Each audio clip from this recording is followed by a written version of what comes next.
நாங்கள் ஆட்சிக்கு வந்தால் மாற்றுக் கட்சிகள் ஆட்சி நடத்தும் மாநிலங்களில் அவர்களை நாங்கள் பழிவாங்க மாட்டோம் என்று அன்றைக்கு சொன்னார். ஆனால் அவர் சொன்னபடி நடந்துட்டு இந்த 2 லட்சம் ரூபாய் ஒவ்வொருத்தர் அக்கௌண்ட்டில் போடுவோம்னார். அதெல்லாம் சொல்லி நடந்தாரா நடக்கலையாங்கிறது அடுத்தது. ஆனால் மாற்றுக் கட்சிகள் ஆட்சிகள் நடத்தும் மாநிலங்களில் அவர்களை பழிவாங்க மாட்டோம் என்று சொன்னார்.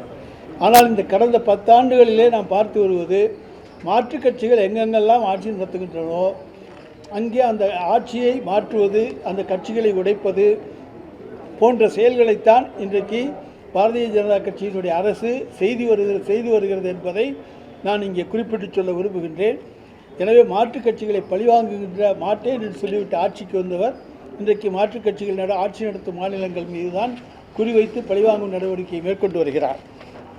அடுத்ததாக அதற்காக பழிவாங்குவதற்கு அவர் பயன்படுத்துகிற இது அடியாட்களாக தன்னுடைய இடியையும் அமலாக்கத்துறையை இன்றைக்கு பயன்படுத்தி கொண்டு அதன் மூலமாக பலரையும் அச்சுறுத்தி அங்கே யார் யாரெல்லாம் பாரதிய ஜனதாவில் அமலாக்கத்துறையினுடைய வழக்குகளில் இருக்கிறார்களோ அவர்கள் பாரதிய ஜனதா கட்சியில் சேர்ந்து விட்டால் அவர்கள் புனிதர்கள் என்று ஆக்கிவிடுகிறார்கள்.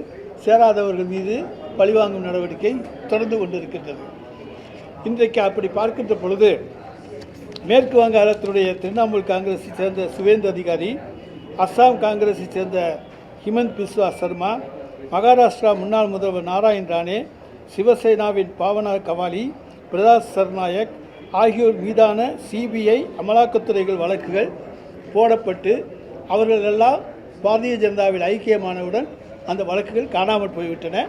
எங்கேயாவது அந்த வழக்குகள் நிலுவையில் உள்ளனவா என்று சொல்ல முடியுமா? எனவே அமலாக்கத்துறையை இன்றைக்கு ஒரு கேடயமாகத்தான் அவர்கள் பயன்படுத்துகிறார்கள் என்பதற்கு இது ஒரு எடுத்துக்காட்டு. இன்றைக்கு காலையிலே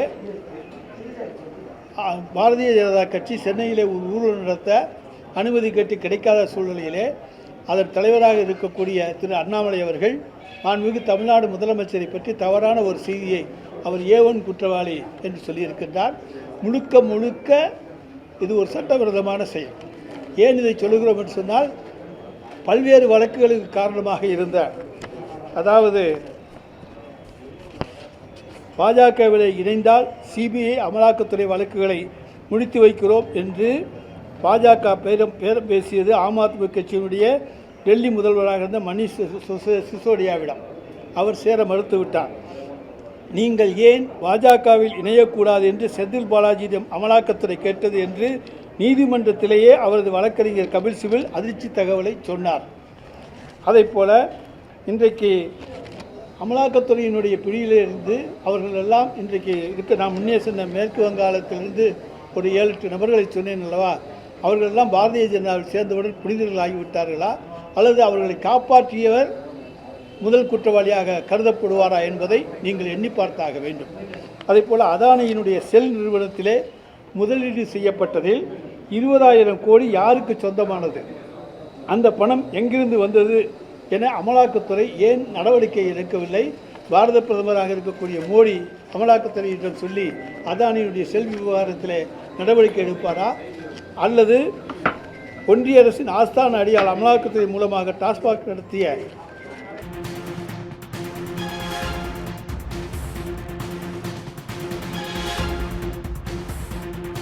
மறுக்கின்றது. ஆனால் இதையெல்லாம் நலனுக்காக போராட தயாரா? போராடினாங்க ஒற்றை இலக்கத்திலிருந்து இரட்டை இலக்கத்துக்கு வருவாங்க. ஆனால் அவர்கள் தயாராக இல்லை. மக்களுடைய நலனிலே அவர்களுக்கு அக்கறை இல்லை என்பதை நான் இதன் மூலம் தெரிவித்துக் கொள்கின்றேன். எனவே இந்த காரணம்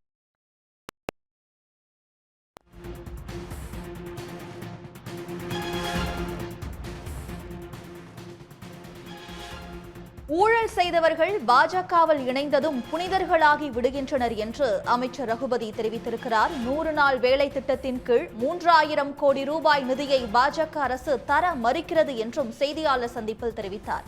கடந்த 10 ஆண்டுகளில் மாற்றுக் கட்சி ஆட்சிக்கு தொல்லை தந்து வருகிறது ஒன்றிய பாஜக அரசு என்றும் சென்னை அண்ணா அறிவாலயத்தில் நடந்த செய்தியாளர் சந்திப்பில் சட்டத்துறை அமைச்சர் ரகுபதி தெரிவித்திருக்கிறார். மாற்றுக் கட்சிகள் ஆட்சி நடத்தும் மாநிலங்களில் பழிவாங்க மாட்டோம் என்று பாஜக கூறியது. ஆனால் கடந்த 10 ஆண்டுகளில் இதை மட்டுமே பாஜக செய்து வருவதாகவும் அமலாக்கத்துறையை கேடயமாக பாஜக பயன்படுத்தி வருவதாகவும் அமைச்சர் ரகுபதி குற்றம் சாட்டியுள்ளார். அமலாக்கத்துறை, சிபிஐ போன்ற ஒன்றிய விசாரணை அமைப்புகளை ஏவி பாஜக அரசு பழிவாங்கும் நடவடிக்கையை மேற்கொண்டு வருவதாகவும் அவர் தெரிவித்துள்ளார். கைது செய்யப்பட்டிருக்கின்றோம். எனவே முன்னுதாரணங்கள் நிறைய இருக்கின்றன. எனவே போராட போகிறோம் என்று அறிவித்து விட்டு செல்லுகிற பொழுது வழியிலேயே முன்னெச்சரிக்கை நடவடிக்கையாக கைது செய்யலாம். அமலாக்கத்துறை வந்து பிஜேபி இயக்கப்படுது நீங்க சொல்றீங்க. நாராயணத்தில் என்ன சொல்றாங்கன்னா, கொள்ளையடிப்பவர்களும் திருடுபவர்களும் இருக்குன்னா அவங்களால தான் அமலாக்கத்துறைக்கு வேலை கிடைக்குது, அவங்க தான் அதனாலதான் வேலை செய்யறாங்க அமலாக்கத்துறை. நம்மளுடைய மதுரையில் அமலாக்கத்துறை அதிகாரி இருந்தார் திரு அங்கித் திவாரி. என்னாச்சு? 20 லட்ச ரூபா பணம் கேட்டு மாட்டிக்கிட்டார். அதுதான் அமலாக்கத்துறையுடைய லட்சம். அதனால் எல்லாரையும் நான் அதுக்காக குற்றம் சொல்லலை. நாங்களும் இன்றைக்கு சொல்லுகிறோம், அமலாக்கத்துறை என்று நீங்கள் சொல்லுகிறவர்கள் 20 லட்ச ரூபா பணம் கேட்டு தமிழக போலீஸார், நம்முடைய லஞ்ச ஒழிப்புத்துறையினர் அவரை கைது செய்திருக்கிறார்கள். எனவே அவங்களும் ஒன்றும் உத்தமர்கள் கிடையாது. எனவே நீங்கள் அதனால் அவங்கள உத்தமர்னு எல்லாரையும் சர்டிஃபிகேட் கொடுத்துடாதீங்க. 20 லட்ச ரூபா கொடுத்து சிறைக்கு சென்றவர் தான் அங்கித் திவாரி.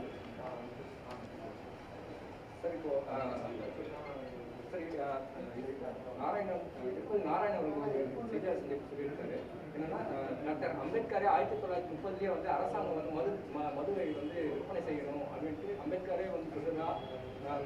பாஜக நாங்கள் என்ன சொல்கிறோம், நீங்கள் சொல்லுங்கள். இந்த மாதிரி விஷயங்கள் வந்து டாக்டர் அம்பேத்கர் மணி தவறான ஒரு விஷயங்கள் வந்து கொண்டு வராரு. இதை பற்றி உங்களுக்கு கருத்து? அதை பற்றி எனக்கு ஒன்று கருத்துக்கள் இப்பொழுது நான் சொல்ல முடியாது. இன்றைக்கு இருக்க சூழ்நிலையில் தமிழ்நாடை பொறுத்த வரைக்கும் சுற்றிலும் எல்லா மாநிலங்களிலும் மதுவிலக்கு கிடையாது. எல்லா மாநிலங்களும் மது விற்கப்படுகின்ற காரணத்தால் இங்கே மட்டும் நாம் மதுவிலக்கை கொண்டு வந்தால் இங்கே இருக்கக்கூடியவர்கள் பக்கத்து மாநிலங்களுக்கு புதுச்சேரிக்கு சென்று குடிக்கக்கூடிய சூழ்நிலை ஏற்படும் என்ற காரணத்தாலே தான் இங்கே மதுவிலக்கு ரத்து செய்யப்பட்டது.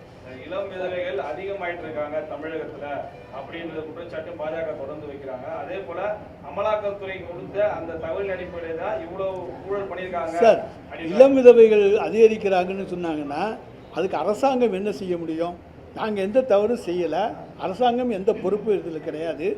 அவங்க என்ன காரணங்கள்னு சொன்னாங்கன்னா அந்த காரணங்களுக்கு பதில் சொல்ல தயாராக இருக்கேன். டாஸ்மார்க்குனால செத்து போனாங்கன்னு கிராமங்களே சொல்லலைங்க. அதை ஏன் நீங்கள் அதில் வந்து இளம் விதவைகள்னு சொல்கிறீங்க? டாஸ்மார்க்கில் குடித்து ஒரு இளைஞன் இறந்து விட்டான் என்று எந்த கிராமத்திலேருந்து உங்களுக்கு புகார் வந்துச்சு?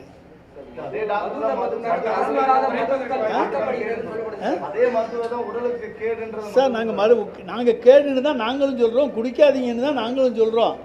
நீங்கள் குடிக்க போகாதீங்கன்னு தான் நாங்கள் சொல்கிறோம். கடைகளின் எண்ணிக்கையை குறைப்பதற்கு வாய்ப்பு இருக்கா?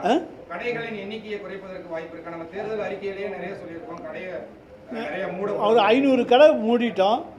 இன்னும் பாக்கி இருக்கக்கூடிய சந்தர்ப்ப சூழ்நிலையை பார்த்து அது மாண்புமிகு முதலமைச்சர் அவர்கள் முடிவு செய்வாங்க. எல்லா ஊர்களும் வந்து தலைவர்களை மிரட்டுறதுக்காக ஈடியை பயன்படுத்துறாங்க. இப்போ இங்கே வந்து முதலமைச்சர் நிறைய குற்றச்சாட்டு வைக்கிறாங்க. இது அவங்களோட நோக்கம் என்னவா இருக்கு? அவங்களுடைய நோக்கம் நான் தான் சொன்னேன், டெல்லி பாணியில் இங்கே எதுவும் செய்யலாம்னு அவங்க நினச்சிக்கிட்டு இருக்காங்க.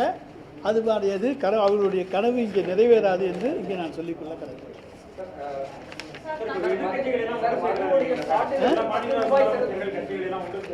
ஆமாம், அதாவது இன்றைக்கு தொகுதி மறுவரை, அதே போல் மும்மொழி திட்டம், இவற்றையெல்லாம் முன்னெடுத்து நம்முடைய தமிழக எம்பிக்கள் பாராளுமன்றத்திலே இன்றைக்கு போராடுகிறார்கள், குரல் கொடுக்கிறார்கள்.